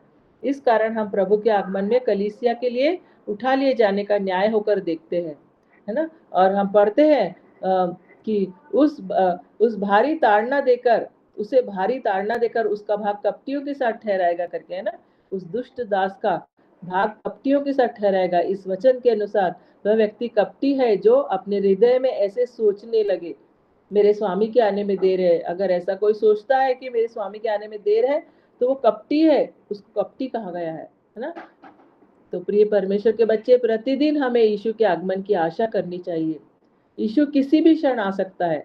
ऐसी आशा के साथ यदि हम जिएंगे, तब हम अपनी बातचीत और सोच विचार के विषय में बहुत सावधान रहेंगे। हम ऐसे सोच विचार, प्रभु यीशु मसीह कभी भी आ सकते हैं, आज भी आ सकते हैं, अभी आ सकते हैं, किसी भी समय आ सकते हैं। हम सोते होंगे उस समय भी प्रभु यीशु मसीह आ सकते हैं। यीशु कहता है, आकाश और पृथ्वी टल जाएंगे, परंतु मेरी बातें कभी ना टलेगी, है ना। क्योंकि ये होगा ही होगा, बिल्कुल 100% है कि ये होगा ही, रैप्चर होने वाला है ना। तो बोल रहे कि आकाश और पृथ्वी टल जाएंगे, परंतु मेरी बातें कभी न टलेंगी। इस कारण याद रखिए कि आगमन का प्रथम पहलू प्रभु का आतंक है ना। तो हमको ये याद रखना है। लूका 12 का 45, 47, 48 में भी हम इसी विषय को पढ़ते हैं। परंतु यदि वह दास सोचने लगे कि मेरा स्वामी आने में देर कर रहा है, और दासों और दासियों को मारने पीटने, खाने पीने और पियक्कड़ होने लगे, और वह दास को जो अपने स्वामी की इच्छा जानता था और तैयार न रहा और न उसकी इच्छा के अनुसार चला, बहुत मार खाएगा, है ना। वो दास क्या होगा, बहुत मार खाएगा। अगर वो ऐसा लापरवाही से रहेगा तो बहुत मार खाएगा। इसलिए जिसे बहुत दिया गया है उसे बहुत मांगा जाएगा, और जिसे बहुत सौंपा गया है उससे बहुत मांगेंगे। परमेश्वर ने हमें इतनी गहरी सच्चाइयां दी है। एक तरफ हमें प्रभु ने हम पर प्रकट की हुई धन्य सच्चाइयों के निमित्त उसके शुक्रगुजार होना चाहिए। हमको परमेश्वर का कितना धन्यवाद करना चाहिए कि परमेश्वर ने कितनी अच्छी जीवित आशा हमको दिया है। परंतु इस तथ्य से हमें अनजान नहीं रहना चाहिए कि वह दास जो अपने स्वामी की इच्छा जानता था, तैयार न रहा और न उसकी इच्छा के अनुसार चला, बहुत मार खाएगा। परमेश्वर से प्रकटीकरण पाकर परमेश्वर की इच्छा को जानने के पश्चात यदि हम सोचते हैं मेरा स्वामी आने में देर करेगा, तो हमारी स्थिति क्या होगी। तो हमको ऐसे नहीं सोचना है कि मेरा स्वामी आने में देर करेगा, लेकिन ऐसा हमको पहला विचार हमको ये रखना है कि यीशु मसीह कभी भी आ सकते हैं, और हम प्रभु यीशु मसीह के साथ चले जाएंगे इस दुनिया को छोड़कर, और हर एक चीज को छोड़कर हम हवा में उड़कर चले जाएंगे, है ना। और जो मसीह में मरे हैं वो पहले जी उठेंगे। परमेश्वर ऐसी घड़ी में आएगा जिसमें हमने सोचा भी नहीं होगा। प्रभु कहता है तुम भी तैयार रहो, है ना। पवित्र शास्त्र में कहीं भी तैयार हो जाओ ऐसा नहीं बोला है, तैयार हो जाओ ऐसा नहीं बोला है, तैयार रहो, है ना। जैसे हमको कहीं जाना रहता है तो बच्चे बोलते मम्मी तैयार रहो, बस मैं आ ही रही हूँ लेने के लिए आपको, तैयार रहो। तो फटाफट तैयार होना पड़ता है कि अरे जल्दी जाना है करके, है ना। ऐसा हमको तैयार रहो बोल रहे परमेश्वर। ऐसे नहीं बोल रहे कि तैयार हो जाओ या तैयार हो रहे हैं, ऐसे नहीं लिखा है, लेकिन तैयार रहो, मैं आ रहा हूँ तुमको लेने के लिए। प्रभु यीशु मसीह आ रहे हैं। प्रभु उन लोगों के लिए नहीं आ रहे हैं जो तैयार नहीं है, जो प्रभु का इंतजार नहीं कर रहे, उनके लिए प्रभु नहीं आ रहे हैं। उनको बोल रहे हैं कि ठीक है तुमको करना है, जो करना है करो। काम कर रहे हैं, कोई लोग काम को महत्व देते, करते रहो काम। बहुत काम पसंद है, बहुत सफाई पसंद है, बहुत संसार की घर गृहस्थी की बातों में अपने आप को उन्होंने फंसा दिया है, तो प्रभु उसके लिए कुछ नहीं करते हैं। लेकिन हमको वो काम करते हुए हमको पहला विचार हमको रखना है कि मैं प्रभु के साथ उठा ली जाने के लिए मैं तैयार हूँ। प्रभु जी आप आइए, प्रभु यीशु मसीह मैं इंतजार Amen. रखना है, हमको उसमें फंसना नहीं है। संसार के कामों में, घर के कामों में हमें फंसना नहीं है ना। और पापियों और पीछे हटे हुओं के लिए यीशु चोर की नहीं आएगा, है ना। जो जो पीछे हटे हुए हैं उनके लिए और पापियों के लिए वो चोर की नहीं आएगा। उनको पता भी नहीं चलेगा, जब चोर आता है चोरी करके चला जाता है तब लोग देखते हैं अरे ये चोरी हो गया, वो चोरी हो गया, ये चोरी हो गया, पैसे नहीं है, पैसे चोरी हो गया, या सोना चोरी हो गया, ये बर्तन चोरी हो गया। बाद में पता चलता है वो चोरी चुपके से चोरी करके चला भी जाता है। ऐसे उनके लिए चोर की नहीं आएगा। जो तैयार नहीं है, जो पीछे हटे हुए है, जो पापी है, उनके लिए वो चोर की नहीं आएगा, है ना। और जो तैयार है, उसकी प्रतीक्षा कर रहे हैं, उनके लिए स्वर्गीय दुल्हा होकर आता है ना। चोर का आगमन भय पैदा करता है, परंतु हमें ऐसी स्थिति में नहीं होना चाहिए। चोर का आगमन भय पैदा करता है, एक डर भय। ऐसा नहीं रहना चाहिए कि कब चोर आएगा, कब चोर आएगा, नहीं। हमको तैयार रहना है। मैं दुल्हन हूँ, मेरा प्रभु मेरा दुल्हा है, वो मुझे लेने के लिए। जैसे दुल्हन इंतजार करती है दूल्हे की कि आज मेरी शादी है, आज मेरा दूल्हा आने वाला है, और तैयारियां हो गई है, दुल्हन सज गई है और बिल्कुल रेडी है ना। शादी शादी करने के लिए वो बिल्कुल तैयार है कि दूल्हे के साथ वो जाएगी शादी करने के लिए। ऐसी स्थिति हमारे अंदर एक खुशी और आनंद और एक प्रेम उसके अंदर रहता है, अपने दूल्हे के लिए प्रेम रहता है कि मैं उसके साथ जिंदगी भर रहूंगी, जीवन भर उसके साथ रहूंगी, और उसके साथ मैं खुशी मनाऊंगी, खुश रहूंगी, उसके उसके उसके लिए सब मैं सेवा करूंगी, है ना। और उसके उसके साथ मैं आनंद मनाऊंगी। ये हमारे अंदर भावना रहने से एक दूल्हा दुल्हन की जो स्वर्गीय दूल्हा होकर प्रभु यीशु मसीह आ रहा है, जो इंतजार कर रहे हैं, जो प्रतीक्षा कर रहे हैं, उनके लिए स्वर्गीय दूल्हा होकर आ रहा है। यीशु कहता है कि दो जन खेत में होंगे, है ना। दो लोग एक बिस्तर पर होंगे और दो स्त्रियां चक्की पीसती होंगी ना। एक ले लिया जाएगा और दूसरा छोड़ दिया जाएगा। यह चुने हुए को उठा लिए जाने को दिखाता है ना। यह दिखाता है कि यीशु का आगमन चक्की किस समय पीसते हैं? सुबह सुबह, सुबह का समय, है ना। खेत में काम कब करते? दोपहर के समय। सुबह के समय भी आ सकते यीशु मसीह, दोपहर के समय भी आ सकते। और बोल रहे कि दो लोग बिस्तर में सो रहे होंगे, एक उठा लिया जाएगा। ये रात के समय को दिखाता है। तो सुबह, दोपहर, शाम, किसी भी समय प्रभु यीशु मसीह आ सकते हैं। यूहन्ना 4:35-38 में हम पढ़ते हैं कि ये प्रभु यीशु मसीह कभी भी आ सकते हैं। कलीसिया को लेने के लिए वो आने वाले। मैं शीघ्र ही आने वाला हूँ। प्रकाशित वाक्य 3:11 में देखते हैं, मैं शीघ्र ही आने वाला हूँ। जो तेरे पास है उसे थामे रहे कि कोई तेरा मुकुट छीन न ले, है ना। दुल्हन तैयार होती है, मुकुट वगैरह सब पहन के तैयार होती है, ऐसे हमको तैयार रहना है। मुकुट भी हमारे पास रहना चाहिए, दया करुणा का मुकुट हमारे पास रहना चाहिए, और किसी और को हमारा मुकुट न मिल जाए, उसको छीनने नहीं देना है। ये लिखा है कि कोई तेरा मुकुट छीन ना ले।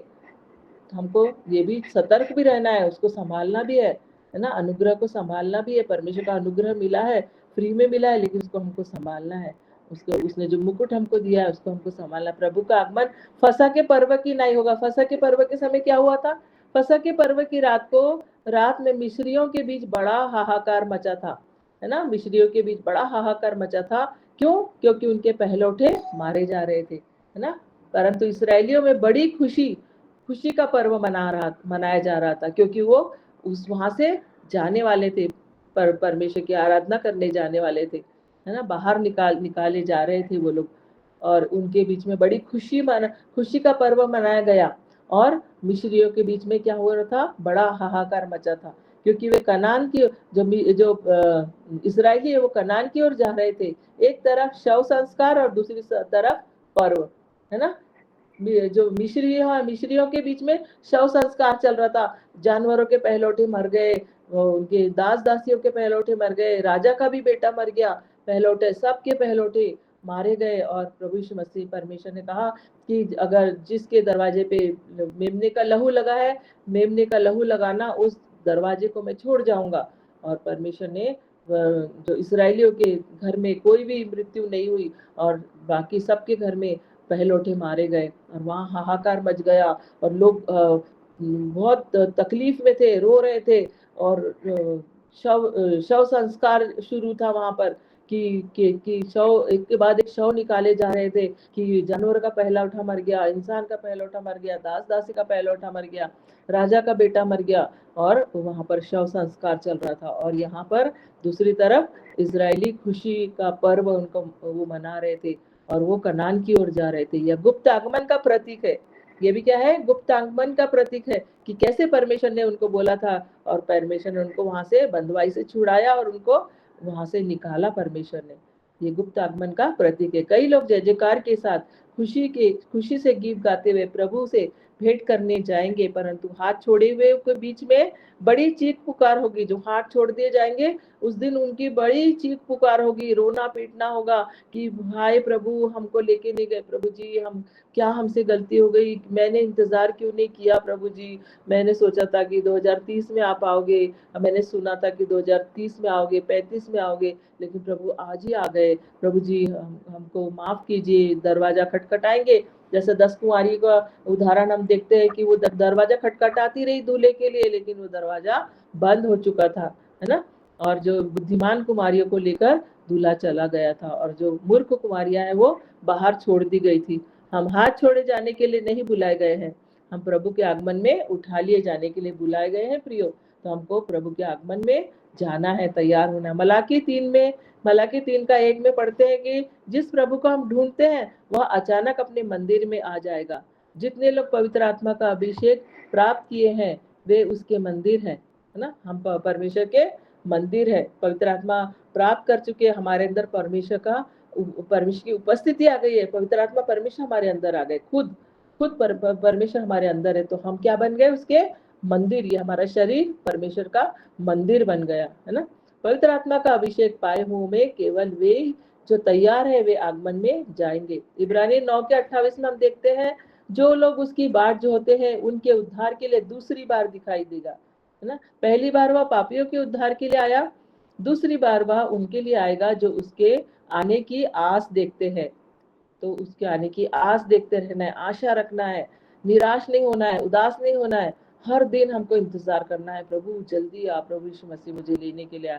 जो जिज्ञासा से लगातार और धीरज से की आशा से प्रतीक्षा करते हैं, वह ऐसे लोगों के लिए आ रहा है। हमें ऐसी स्थिति में होना चाहिए, जिज्ञासा से धीरज के साथ लगातार दिन प्रतिदिन उसकी प्रतीक्षा करनी चाहिए। राजा ने दानियल से कहा, हे दानियल, है ना। दानियल कैसा था? प्रार्थना करने वाला व्यक्ति। राजा ने दानियल से कहा, हे दानियल, क्या तेरा परमेश्वर जिसकी तू नित्य उपासना करता है। देखो, दानियल नित्य उपासना करता था, रोज उपासना, नित्य, बिल्कुल बिना भूले। 3 बार वो परमेश्वर के से प्रार्थना करता था, घुटने पे बैठ के, घुटना टेक के, और 7 बार परमेश्वर की स्तुति करता था। रोज रोज नित्य प्रार्थना करता था।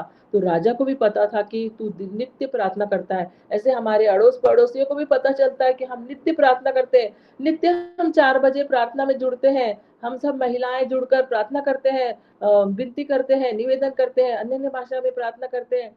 नित्य प्रार्थना करता था वो। और हमको हमारी पर्सनल प्रेयर भी हमारी नित्य प्रार्थना होनी चाहिए। तो परमेश्वर चाहते हैं कि हम दानियल से सीखें। दानियल, राजा बोलता है, राजा ने कहा, क्या कहा? राजा ने दानियल से कहा, दानियल 6:20 में हम देखते हैं कि हे दानियल, है ना, क्या तेरा परमेश्वर जिसकी तू नित्य उपासना करता है तुझे सिंहों से बचा सका है? क्योंकि राजा को भी बड़ी बेचैनी हो रही थी कि सिंहों से उसको बचा लेना चाहिए, क्योंकि राजा की तरफ से तो आज्ञा निकल चुकी थी। वो राजा भी वो आज्ञा को टाल नहीं सकता था, राजा को भी वो आज्ञा माननी पड़ती थी, है ना। तो उसने कहा कि जिसकी तू नित्य उपासना करता है ना, तुझे सिंहों से बचा सका है ना। इसलिए दानियल परमेश्वर की नित्य उपासना करता था और उसे छुटकारा मिला। सिंहों ने उसको एक खरोच भी नहीं लगा पाए, एक खरोच भी नहीं लगी उसको, है ना। और सिंहों की मान से वो बिल्कुल सुरक्षित बाहर आया।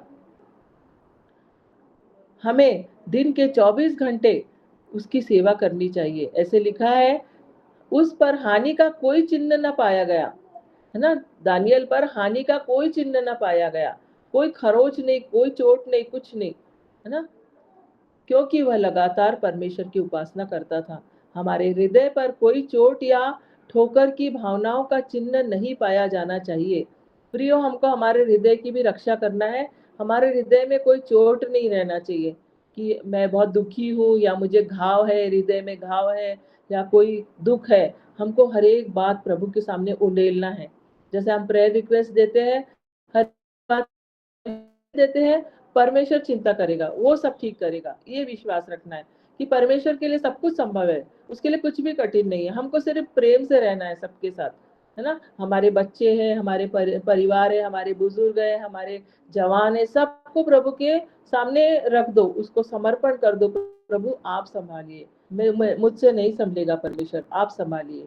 जब परमेश्वर के सामने हम समर्पण कर देते हैं और हमको चिंता नहीं करनी है, हमारे हृदय पे कोई चोट नहीं रहना चाहिए, कोई घाव नहीं रहना चाहिए, हमारे हृदय में सिर्फ खुशी और आनंद और परमेश्वर का इंतजार रहना चाहिए। इसी के लिए हमारा हृदय तैयार रहना चाहिए बस, कि प्रभु इंतजार करेंगे। हर एक की पर्सनल प्रेयर यही होना चाहिए कि मैं प्रभु, मैं आपका इंतजार कर रही हूँ, आपकी राह देख रही हूँ, आप जल्दी आइए प्रभु जी। और हर एक चिंता को हमको, हम परिवार में है, सांसारिक व्यक्ति है तो हमारे परिवार है, हमारे घर है, हमारी परेशानियां सब प्रभु के सामने हम उंडेल दे, प्रभु को हम दे दे। वो प्रभु बोलते हैं कि मेरा बोझा बहुत हल्का है, मुझे दे दो, अपना बोझ मुझ पर डाल दो, है ना। हे बोझ से दबे हुए लोगों, मेरे पास आओ, है, मैं तुम्हें विश्राम दूंगा।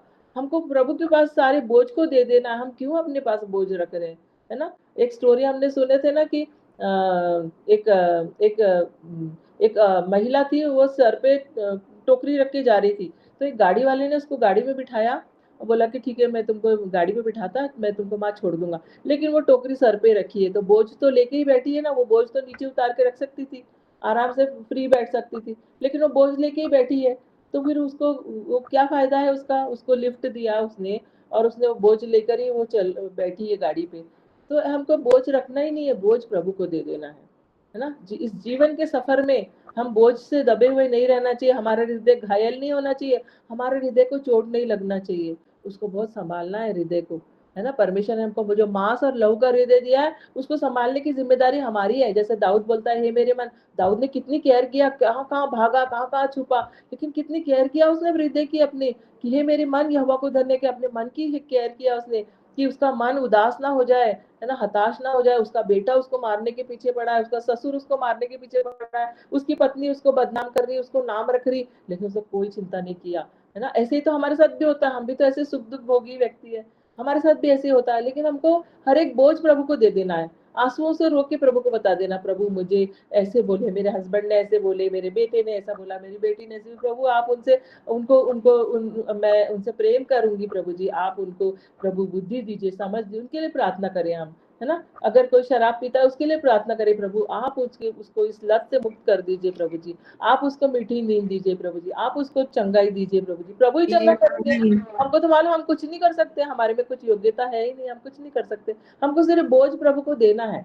तो प्रभु को देकर हमको, और देने के बाद में हमको अपने सिर पर टोकरी रख के नहीं रहना है ना। हम सोचते हैं हमने प्रभु को तो दे दिया है, हमने प्रेयर रिक्वेस्ट तो दे दिया, लेकिन हम फिर भी टोकरी रख के उस गाड़ी में बैठे रहेंगे, तो प्रभु बोलेंगे कि मैंने तेरे को मेरे गाड़ी में बिठाया, है ना, मैंने तो तेरे को बिठाया, इतनी अच्छी जगह स्वर्गीय स्थानों में बिठा दिया, तू फिर भी सर पे टोकरी रख के बैठेगी, तो मैं क्या करूँ उसके लिए। तो हमको सब टोकरी को, जो हमारे बोझ का टोकरा है, वो सब परमेश्वर को दे देना है, और हमको फ्री रहना है, हमारा हृदय क्योंकि हमको क्या करना है, हमको बाट जोड़ने वाले बनना है, प्रभु का इंतजार करने वाले बनना है। यीशु मसीह आने वाला है हमको लेने के लिए, है ना। तो प्रभु उनको, हमारे परिवार के लोगों के लिए प्रार्थना करते हुए चलना है हमको, ताकि हम सब परिवार के साथ प्रभु हम उठा लिए जाए, हमारे परिवार में से कोई भी छोड़ा ना जाए। रो रो के उसके लिए प्रार्थना करो, और हमको बोझ प्रभु को दे दो, हल्के हो जाओ, बिल्कुल फ्री, बिल्कुल खुश, एकदम आनंदित, क्योंकि प्रभु में सदा आनंदित रहो बोल रहे प्रभु जी। ऐसे नहीं बोल रहे कि तुम घायल रहो, मैं तुमको चोट पे मरहम लगाते रहूंगा, चंगा करते रहूंगा, नहीं। एक बार चंगा कर दिया, तुम चंगे हो गए, है ना। मुझे टॉन्सिल्स की तकलीफ हुई थी, और मुझे प्रभु ने चंगा कर दिए, हमेशा के लिए चंगाई का गिफ्ट दे दिए, तो हमेशा के लिए दे देते, प्रभु वापस नहीं लेते। हम किसी को बर्थडे में गिफ्ट देते तो हमेशा के लिए दे देते ना, तो वैसे प्रभु हमको हमेशा के लिए गिफ्ट दे दिए है, चंगाई का गिफ्ट दे दिए, छुटकारा दे दिए, आनंद दे दिए, प्रेम, धीरज, दया, करुणा, सब कुछ आत्मा के फल। वो फलों को लेकर हमको चलना है, वो फलों को लेकर हमको उसका बोझ बना के, हमको टोकरा हमको सर पे रख के नहीं बैठना है, लेकिन हमको प्रभु को दे देना है, हल्के हो जाना। हमारे हृदय में कोई चोट नहीं रहना चाहिए, हमारे भावनाओं में कोई चोट नहीं रहना चाहिए। हमको चेक करना है, जैसे दाऊद ने चेक किया, उसको लगा मेरा मन, उसने बोला हे मेरे मन यहोवा को धन्य कहे, हे मेरे मन यहोवा को धन्य कहे, और उसके किसी उपकार को ना भूलना। इतने अनंत उपकार परमेश्वर ने कि उसने अपनी दृष्टि उस संकट से हटा के प्रभु की तरफ लगा दी कि मेरे प्रभु आपने बड़े उपकार किए। चाहे दुश्मन मेरे पीछे लगा, वो भाग रहा है, जंगल जंगल भाग रहा है, लेकिन वो उसका कन्फेशन क्या है, प्रभु में, प्रभु तू भला है ना, तू मुझे हरी हरी चराइयों में लेकर जाता है, तू मुझे सुखदाई जल के झरने के पास लेकर चलता है। तो हम भजन संहिता में इतनी सुंदर सुंदर बातें सीखते हैं ना, और परमेश्वर हमसे कुछ भी नहीं छुपाते। उससे जो पाप हो गया वो भी परमेश्वर ने हमको खोल के बता दिया कि उससे क्या पाप हुआ, उसके बाद में क्या हुआ, उसका बेटा मर गया, उसके बाद में वो सब गम को उसने छोड़ दिया, और फिर से न्यू लाइफ चालू कर दिया उसने। परमेश्वर बोलते हैं कि अभी देर नहीं हुई है, तुम न्यू लाइफ चालू करो, तुम नई सृष्टि हो। परमेश्वर बोलते हैं कि मैं नई सृष्टि हूँ, मैं नया मनुष्य हूँ, है ना। हमको परमेश्वर नया सृष्टि, नया मनुष्य बनाना चाहता है। वह मेमने की नम्रता, मेमने की भलाई और मेमने का अनुग्रह आदि के विषय में हम पढ़ते हैं, है ना। तो आगमन के पश्चात मेमने का प्रकोप होने वाला है, तो हमको उस प्रकोप से बचना है, इसलिए हमको आगमन में उठा लिया जाना है ना, क्योंकि बहुत बड़ा सताव आने वाला है। लोग पहाड़ों और चट्टानों से कहने लगेंगे कि हम पर गिर पड़ो, और हमें उसके मुंह से जो सिंहासन पर बैठा है मेमने के प्रकोप से छिपा लो, क्योंकि उनके प्रकोप का भयानक दिन आ पहुंचा है, अब कौन ठहर सकता है। तो ऐसे समय हमको नहीं रहना है, हमको रहना है प्रभु के आगमन में उठा लिए जाने के लिए, उसके संगति में रहना है ना, और उसके साथ हमको एंजॉय करना है, खुशी मनाना है। परमेश्वर चाहते हैं कि हम परमेश्वर की बात को सुने, उसकी आज्ञा को माने, और हृदय में कोई चोट ना रखे। होता है, हुआ होगा, दुख में से गुजरे होंगे, इसलिए परमेश्वर ने हमको उदाहरण दिया ना, दानियल का उदाहरण। वो तो बंधुआई में था, बंधुआई में भी वो प्रार्थना करता था। जब राजा ने मना किया तो भी उसने प्रार्थना किया, उसको सिंह के मान में डाला गया तो भी उसने प्रार्थना किया, और जब राजा को मानना पड़ा और राजा ने बोला कि इनके परमेश्वर को आप सब लोग मानो, सब लोग इसके दानियल के परमेश्वर की सब लोग स्तुति करेंगे। कितना बड़ा चमत्कार हुआ, कितना परमेश्वर को महिमा मिला उसके जीवन के द्वारा। हमारे जीवन के द्वारा भी परमेश्वर को महिमा मिलना चाहिए, है ना।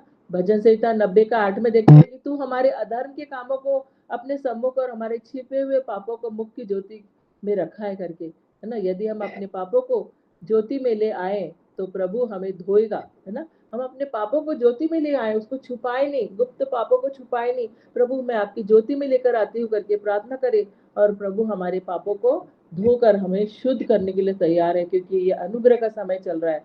हमारे लिए बहुत अच्छा मौका है कि हम हर एक पापों को अंगीकार करें, हमारे पूर्वजों के पापों को अंगीकार करें। हमारे पूर्वजों ने कुछ गलत किया होगा, जादू टोना किया होगा, मूर्ति पूजा किया होगा, व्यभिचार किया होगा, चोरी किया होगा, खून किया होगा, उनके लिए भी क्षमा मांगे, है ना। क्योंकि हम देखते हैं कि कभी कभी बच्चों में वैसे ही स्वभाव आता है जो पूर्वजों का जो बाप दादों का स्वभाव आता है, तो उस स्वभाव से परमेश्वर उनको छुड़ाएगा। परमेश्वर से प्रार्थना करे, और वो सारे पापों को, जैसे नहम्याह ने प्रार्थना किया अपने पूर्वजों के पापों के लिए, उसने प्रार्थना किया नहम्याह की प्रार्थना हम जब पढ़ेंगे पहला दूसरा अध्याय में, इतनी सुंदर सुंदर प्रार्थना लिखी है उसने, जबकि वो तो बंधुआई में था और वो बोल रहा था कि कैसे है मेरे वहां के लोग कैसे है करके। दो व्यक्ति आए तो उनसे उसने पूछा, उसको इतनी फिक्र थी, है ना, जबकि वो तो बंधुआई में था, राजा का प्याऊ था वो। तो उसने पूछा कैसे है वो, तो उन्होंने बताया कि वहाँ के फाटक जले हुए हैं, दीवारें टूटी हुई है। तो वो बहुत रोया कि प्रभु वहाँ के लोगों को, प्रभु आप मेरे लोगों की क्षमा कीजिए, उनके पूर्वजों के पापों को क्षमा कीजिए, और पश्चाताप किया उनके लिए। हम अपने अपने पूर्वजों के लिए पश्चाताप करें, है ना, क्योंकि हम प्रभु में हैं, वो लोग प्रभु में थे कि नहीं थे हमको नहीं मालूम।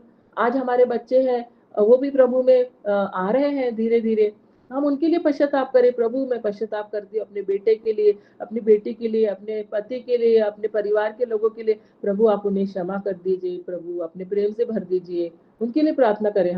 हमारे पास रास्ता है, हम उनके लिए विश्वास कर सकते हैं कि प्रभु मैं विश्वास करती हूँ मेरे बेटे के लिए, मेरी बेटी के लिए, मेरे पति के लिए, मेरी पत्नी के लिए मैं विश्वास करती हूँ प्रभु जी। आप प्रभु उनको चंगा कर दीजिए, आप उन पर दया दिखा दीजिए, आप उन पर करुणा कर दीजिए करके हम प्रार्थना करें उनके लिए, अपने परिवार के लोगों के लिए प्रार्थना करें, ताकि सब लोग प्रभु में उठा लिए जाए, सबको परमेश्वर तैयार कर सके कि हम प्रभु में उठा लिए जाए। मैं माफी चाहती हूँ, टाइम बहुत हो गया ना, यहीं पे समाप्त करेंगे। फिर आगे का मैं नहीं किसी सिस्टर ठीक है, आज सैटरडे है ना, आप बोल सकते हैं। हाँ, और कितना टाइम मिल सकता मुझे? 5 तो बज गया है, स्टॉप कर दूं यहाँ पे? जी बोल सकते हैं। थोड़ा सा बोल लेती, थोड़ा सा 10 मिनट में क्या? बोलिए सिस्टर, बोलिए। बोलिए सिस्टर, बोलिए। तो यहाँ पे परमेश्वर दूसरा कुरिन्थियों 5:10 में हम देखते हैं, बताते हैं कि उसका न्याय। दूसरा कुरिन्थियों 5:10 पढ़ेंगे।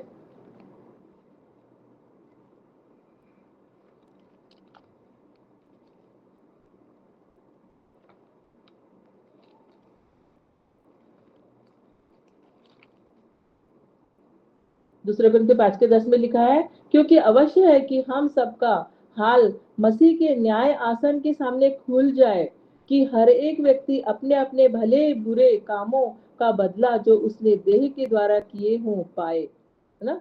तो अवश्य है कि हम सबका हाल मसीह के न्याय आसन के सामने खुल जाए, कि हर एक व्यक्ति अपने अपने भले बुरे कामों का बदला जो उसने देह के द्वारा किए हों पाए। तो परमेश्वर हमको रास्ता दिखा रहे हैं कि हमको अपना हाल प्रभु को दिखाना है ना। हमारे दिल का हाल क्या है प्रभु, मैं कहाँ पे कमजोर हूँ प्रभु जी, मैं उपवास नहीं रख सकती, मैं कमजोर हूँ प्रभु जी, मैं प्रार्थना नहीं कर पाती, मैं बाइबल पढ़ती हूँ मुझे नींद आ जाती, प्रभु आप मेरी सहायता कीजिए प्रभु जी, मैं इतना ही कर सकती हूँ। जितनी हमारी योग्यता है प्रभु, उसके वो भी समझते हैं प्रभु जी। प्रभु जी सब कुछ समझते हैं, हम उनको बताएं कि प्रभु जी देखो प्रभु मैं इतना ही कर सकती हूँ, इतने देर ही बाइबल पढ़ सकती हूँ, इतने देर ही प्रार्थना कर सकती हूँ, लेकिन करें तो प्रार्थना, है ना, बार बार करें। हम जैसे आधा घंटा बाइबल पढ़ सकते हैं तो आधा घंटा हम बार बार आधा घंटा निकाल सकते हैं, या 10 मिनट हम प्रार्थना कर सकते हैं, उसके बाद हमारा मन विचलित होता है या बाइबल में से हमको समझ में नहीं आता, परमेश्वर से प्रार्थना करेंगे कि प्रभु आप हमको समझा के दीजिए, हमको नहीं समझ में आ रहा प्रभु जी आप हमको समझा के दीजिए। या 10 मिनट पढ़ने के बाद में हम थोड़ा सा कुछ काम कर ले, फिर 10 मिनट निकाल के पढ़े, फिर कुछ काम कर ले, तो हम ऐसे तो हम 2 घंटा बाइबल पढ़ लेंगे ना। हमको जरूरी नहीं कि हम पूरा लगातार 2 घंटा बैठे, लेकिन हम थोड़ा भी एक वचन भी पढ़ रहे हैं उसको मनन करते रहे काम करते करते, कि आज प्रभु मैंने ये वचन पढ़ा, आप मुझको समझाइए ये वचन में क्या लिखा है, आप क्या बोलना चाहते हैं इसके द्वारा, है ना। हमको तैयार होना है प्रभु, हम चाहते हैं, हमको तैयार करना चाहते हैं हमको। और वैसे ही जकरिया 4:7 में भी लिखा है कि जरुब्बाबिल ने अनुग्रह अनुग्रह पुकारते हुए चोटी का पत्थर रखा, चोटी का पत्थर नेव का पत्थर नहीं, चोटी का पत्थर समापन का पत्थर है ना। हम अनुग्रह अनुग्रह चिल्लाते हुए समाप्त करने जा रहे हैं। प्रभु ने आगमन किया और वही समाप्त भी करेगा। यदि हम परमेश्वर के अनुग्रह पर ध्यान नहीं देते तो हम दोषी ठहराए जाएंगे। हमको परमेश्वर के अनुग्रह को बहुमूल्य समझना है, जो फ्री में मिला है हमको, परमेश्वर के अनुग्रह को हमको आदर करना है ना। हमको ऐसे वेस्ट नहीं करना है उसके अनुग्रह, ये अनुग्रह का पीरियड चल रहा है, अनुग्रह का समय चल रहा है, कि हमसे जो भी गलती हो रही, पाप हो रहा, गुनाह हुआ, हम परमेश्वर से माफी मांगे, हम प्रेम से सबसे प्रेम करें, किसी से भेदभाव न करें, जाति भेद रंग भेद ये ना करें। हम सभी भाई बहन है प्रभु में, सभी एक ही आदम की संतान है। ये जाति भेद सब ये हमारे इंडिया में लोगों का बनाया हुआ है ना। और बहुत ज्यादा यहाँ पर जाति भेद है, ऊंच नीच है, वो उसको हम मिटाने जा रहे हैं। प्रभु चाहते हैं कि हम उसके हमारे हृदय में जीवन के जल की नदियां बहने के लिए हम वो भेदभाव ना रखें, प्रेम से रहे, एक दूसरे के साथ प्रेम रहे, प्रभु के मसीह के प्रेम से हम भर जाए। हमारे भले कार्यों के कारण हम आगमन में नहीं जा सकते, है ना। सिर्फ भले काम करेंगे तो हम आगमन में नहीं जा सकते, है ना। सबसे बड़े संत को भी परमेश्वर के अनुग्रह पर ही भरोसा रखना होगा।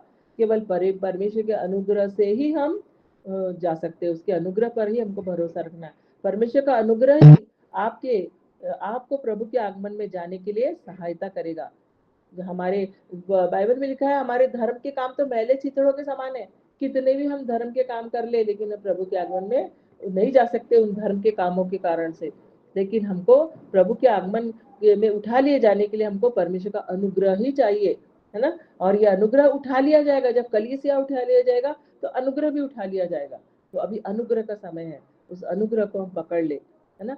और अनुग्रह की सहायता से ही हमको आगमन में उठा लिए जाने के लिए हम तैयार होते हैं। इसलिए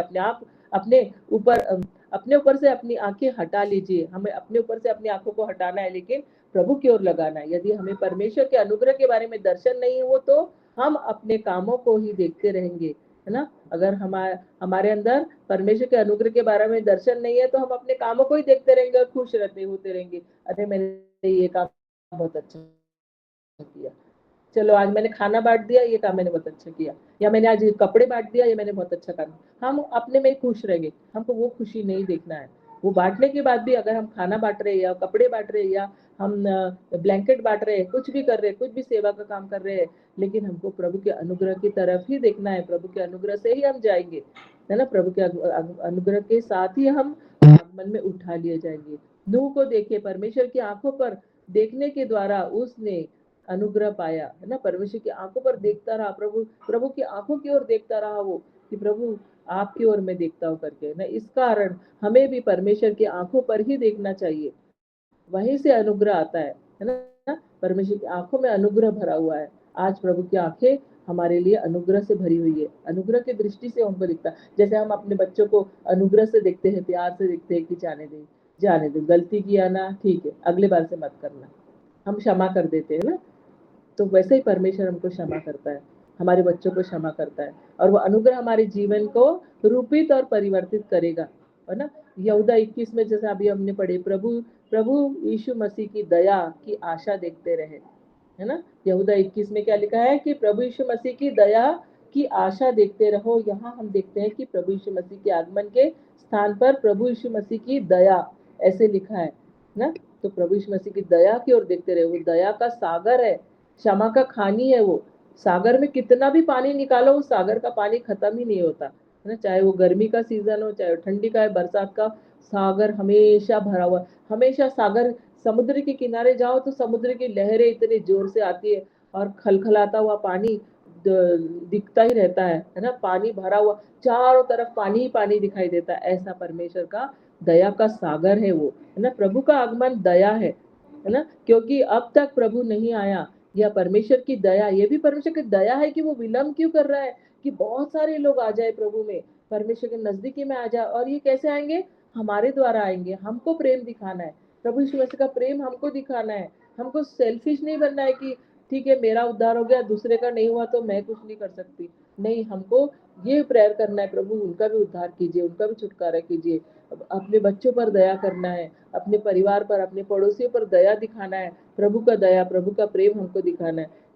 यदि वह अब तक आपके ऊपर दयावंत रहा तो उसके आगमन के समय भी आप पर दयावंत रहेगा, है ना। जब हम आगमन के विषय में सोचते हैं तो हमें प्रभु की दया के विषय में सोचना चाहिए। प्रभु ने कहा मैं तुझे कभी ना छोड़ूंगा और न कभी त्यागूंगा, ये उसका वायदा है। और वो वायदे का पक्का परमेश्वर है। वो बोलता है कि मैं तुझे कभी नहीं छोड़ूंगा और कभी नहीं त्यागूंगा। सोचो, परमेश्वर ने तो सोचा भी नहीं होगा कि ये कल तो ये पाप करने वाली है, कल ये गलती करने वाली है, ये इसको मैं कैसे ऐसे वायदा दे दूं, लेकिन प्रभु ने वायदा दे दिया। वो वायदे का पक्का परमेश्वर है। और हम गलती करने के बाद में हम जाते हैं, माफी मांग लेते हैं, और परमेश्वर वायदा निभाते रहता है कि मैं तेरे को, ठीक है बेटी, मैं तेरे को कभी नहीं छोड़ूंगा, मैं तेरे को कभी नहीं त्यागूंगा, है ना। यह न केवल वर्तमान के लिए परंतु जगत के अंत तक के लिए ये वायदा है हमारे पास, है ना। यह उसका वायदा है। इसलिए जब प्रभु के आगमन के विषय में सोचते हैं, परमेश्वर की दया के विषय में हमको सोचना है। और तो आप दोषी महसूस करेंगे, बोलो ना। नहीं तो आप दोषी महसूस करेंगे। हमको परमेश्वर की दया के विषय में सोचना है कि प्रभु की दया मुझ पर हुई है, प्रभु का अनुग्रह मुझ पर हुआ है। नहीं तो दोषी हम महसूस करेंगे, क्योंकि दोष लगाने वाला तो बाजू में ही रहता है और वो हम पर दोष लगाता है ना, कि तूने ऐसे की, तूने वैसे की। किसी की भी द्वारा इस्तेमाल कर सकता है। वो हमारे बच्चों को, हमारे पति को, हमारी पत्नी को, किसी को भी इस्तेमाल कर सकता है। हमको पता है कि वो व्यक्ति वो नहीं है, उसके अंदर जो बोल रहा है वो शैतान है, दोष लगाने वाला है।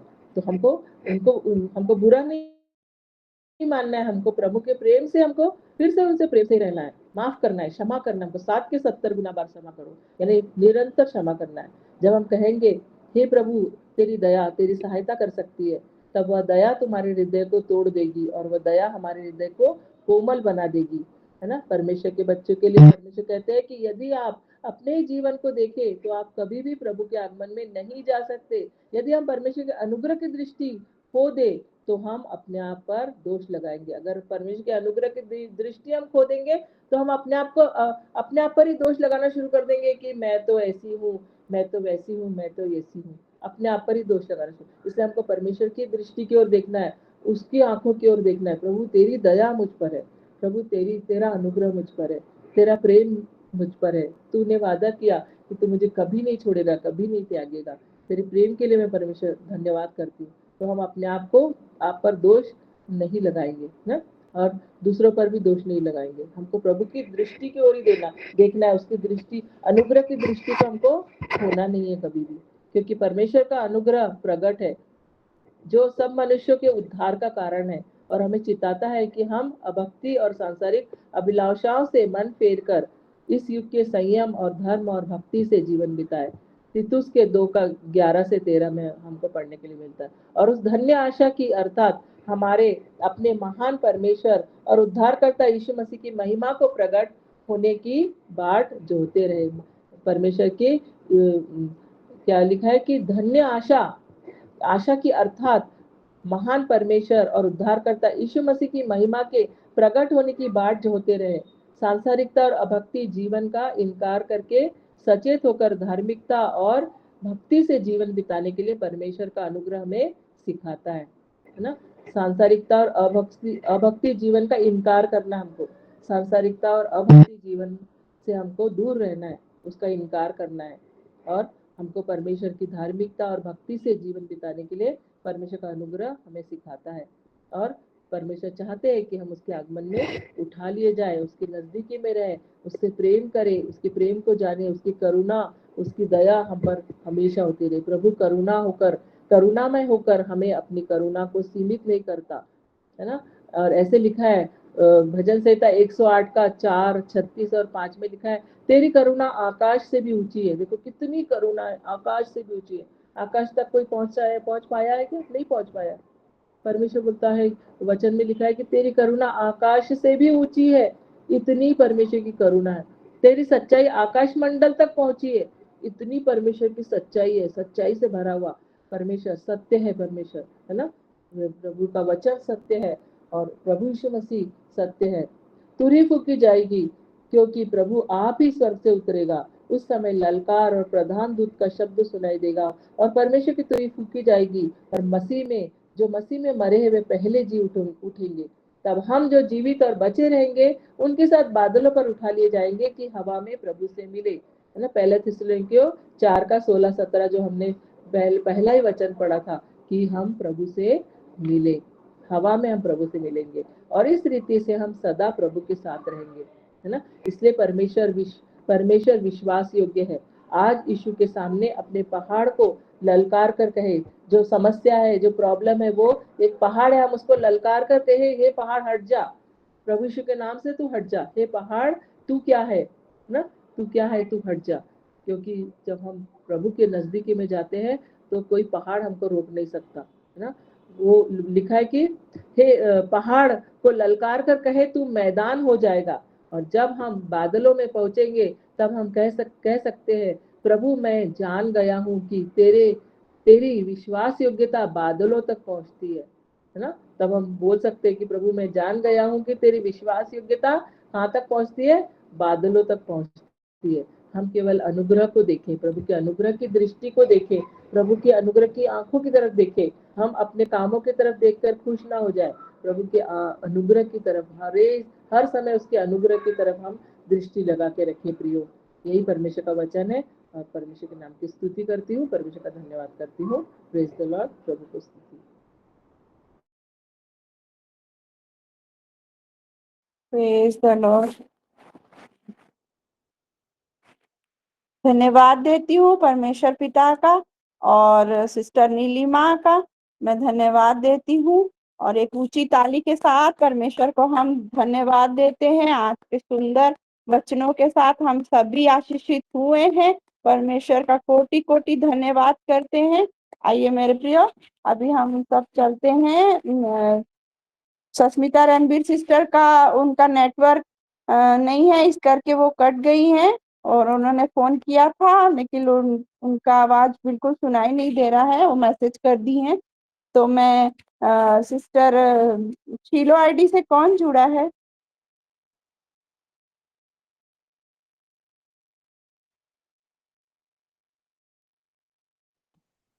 हेलो, मैं हूँ। मम्मी। हाँ, बोलो बेटा। मम्मी मैं सोच रही थी मधु सिस्टर है। तो मम्मी मैं आज सबका प्रेयर रिक्वेस्ट तो लिख रही हूँ, लेकिन प्रेयर ब्लेसिंग प्रेयर आप कर देंगे तो ठीक है। उनके उनके बदले उनके बिहाफ में सिस्टर परमजीत को दे दूं बाकी का प्रेयर रिक्वेस्ट। हाँ, दे दो। ओके। तो सिस्टर परमजीत आप अवेलेबल हैं तो आज का प्रेयर रिक्वेस्ट अब मैं लिख ली हूँ, और फिर से रिपीट करने का जरूरत नहीं है, तो आप प्रेयर कर दीजिए। जी जी। तो आइए हम सभी 5 मिनट के लिए टॉन्ग्स प्रार्थना में जाएंगे। हालेलुया। रवा शेखे हालेलुया देले रे बेला हरे हालेलुया। बेक कुंडुला धन्यवाद हम देख धन्यवाद हाले नमस्ते धन्यवाद धन्यवाद करते हैं पिता धन्यवाद। परमेश्वर। धन्यवाद करते हैं रवा शेखे देले रे बेला रे बेक कुंडुला हम देख हाले नमस्ते रवा शेखे देले रे बेला बारा बारे बेरे बे शेखेंदो ने में कंडुला हाकाले रबा आला हरे बेक कुंडुला हम दिला बा काला मशंदे हम दिली है काला रबा शंदे रबा रे बेरे बेरे बेरे बेरे बेरे बेरे मशंदे रे बेक काला Andola bara राबारी bara खरा बरा bara बरा pere pere pere बशिखेरे pere la bara bara pere pere pere राबारी खरा बरा बशिखेरे रे खाना फुले पास बेरे बेरे बेरे खाले खाले राबारा बरा बरी खरा अंदर में बरा खाली बात राबशिखेरे पere pere pere बेरे pere बेरे la बेरे bara bara बेरे bara bara bara बेरे pere pere pere राबश